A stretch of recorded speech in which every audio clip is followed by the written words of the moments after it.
Para saudara dan saudari yang Tuhan cintai, selamat pagi dan selamat bertemu lagi dalam renungan harian dari Paroki Santo Fransiskus Assisi Apeo, edisi hari Rabu, tanggal 17 April 2024, dalam masa Paskah yang ketiga.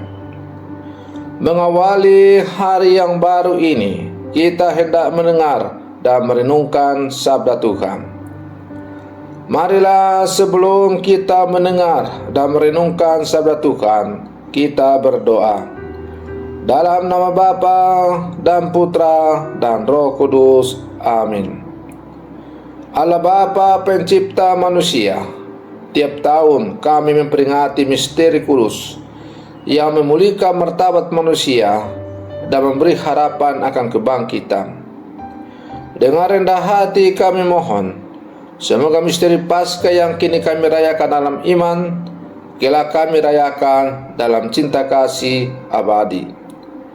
Bersabdalah ya Tuhan, kami siap mendengarkan.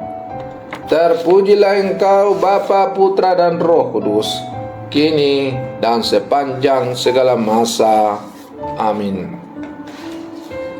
Para saudara dan saudari yang Tuhan cintai, sabda Tuhan yang hendak kita dengar dan kita renungkan untuk mengawali hari yang baru ini diambil dari Injil Yohanes pasal 6 ayat 35 sampai 40. Tuhan bersamamu.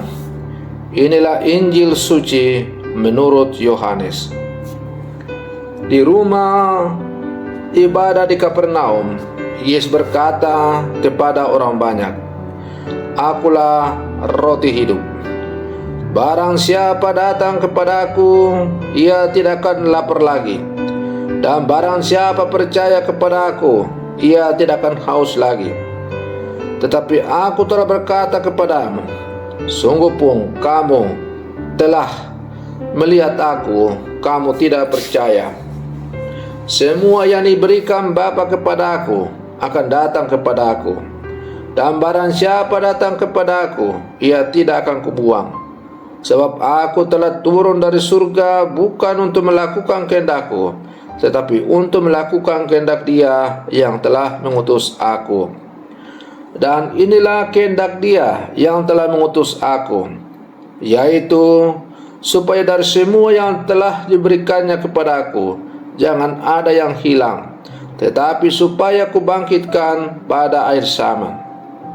Sebab inilah kehendak Bapakku, yaitu supaya setiap orang yang melihat Anak dan yang percaya kepadanya beroleh hidup yang kekal, dan supaya aku membangkitkannya pada akhir zaman." Demikianlah sabda Tuhan. Para saudara dan saudari yang Tuhan cintai, dalam menjalani kehidupan dunia ini, manusia senang membayangkan bahwa dirinya akan immortal atau tak dapat mati. Kita mudah menemukan imajinasi seperti itu dalam film-film fiktif yang tokoh utamanya hidup kembali meski telah terbunuh. Bayangan palsu semacam ini bisa membuat orang lari dari kenyataan di dalam kehidupan. Keyakinan keliru tentang keabadian dapat membelokkan iman ke arah ideologi yang hanya akan menghancurkan kehidupan bersama dalam masyarakat. Maka melalui bacaan Injil yang kita dengar pada hari ini, Yesus menjelaskan kepada para pengikutnya tentang kebangkitan dan kehidupan kekal yang dijanjikannya. Keabadian itu memiliki syarat tunggal, yakni datang kepada Yesus dan percaya kepadanya. Keselamatan yang dijanjikan Yesus ditawarkan kepada seluruh umat manusia. Setiap orang bebas untuk memutuskan, dan iman yang bebas ini akan bertumbuh kendati menghadapi berbagai tekanan. Penganiayaan yang dialami jemaat perdana tidak menghancurkan iman mereka, malah menumbuhkan ke seluruh negeri.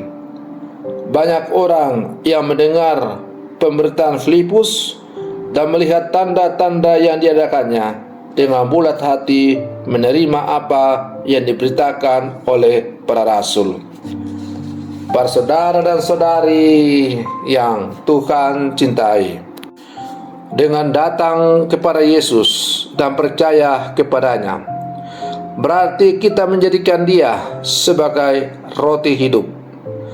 Karena Dia adalah roti hidup, Ia memberi kekenyangan kepada hidup beriman kita, maka kita tidak akan haus lagi.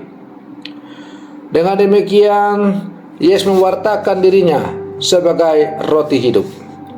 Barang siapa yang datang kepadanya tidak akan lapar lagi, dan barang siapa percaya kepadanya tidak akan haus lagi. Janji Yesus ini dihayati sungguh-sungguh oleh para rasul dalam seluruh perjalanan hidupnya. Maka sebagai murid-murid Yesus yang hidup zaman sekarang, hendaknya juga kita sungguh yakin dan percaya menghayati iman kita dengan sungguh-sungguh bahwa Yesus adalah roti hidup. Ia memberikan kehidupan kekal kepada kita. Dengan demikian, setiap kali kita menyantap atau menyambut tubuh darah Kristus, kita bersatu dengan Tuhan. Yesus sekarang tidak tinggal lagi di luar, tetapi tinggal dalam hati kita, dalam hidup kita, dalam diri kita. Maka tepatlah kata-kata Rasul Paulus, tidak tahukah kamu bahwa tubuhmu adalah bait Allah yang kudus? Karena Yesus telah tinggal dalam hati kita, dalam diri kita, dalam hidup kita, maka hendaklah seluruh kehidupan kita, keberadaan kita, tutur kata kita, bagaimana kita hidup, sungguh mencerminkan kehidupan dari Yesus itu sendiri. Para saudara dan saudari yang Tuhan cintai, menjadikan Yesus sebagai roti hidup berarti menjadikan sebagai satu-satunya pegangan seluruh kehidupan kita, menjadikan Dia sebagai patokan, menjadikan Dia sebagai patron, menjadikan Dia sebagai pola dalam menjalani kehidupan ini. Dengan demikian, Yesus adalah merupakan satu-satunya tokoh yang menjadi tujuan seluruh perjuangan hidup kita. Para saudara dan saudari yang Tuhan cintai, maka sebagai murid-murid Yesus yang hidup zaman sekarang, perlu kita bertanya, sudahkah kita sungguh-sungguh menjadikan Yesus sebagai satu-satunya tujuan hidup kita? Sudahkah Yesus sudah sungguh-sungguh menjadi roti kehidupan dalam kehidupan kita? Maka mari kita berlangkah maju bersama, bergandengan tangan, menghadirkan Tuhan dalam seluruh kehidupan kita. Biarlah Tuhan memberikan kesempatan kepada kita untuk mengambil bagian dalam hidupnya. Dan dengan demikian, hidup kita semakin bermakna, karena Yesus adalah satu-satunya harapan dan tujuan hidup kita. Para saudara dan saudari yang Tuhan cintai, semoga perlindungan saya untuk mengawali hari yang baru ini semakin menghantar kita untuk menjadi murid-murid Yesus yang sejati.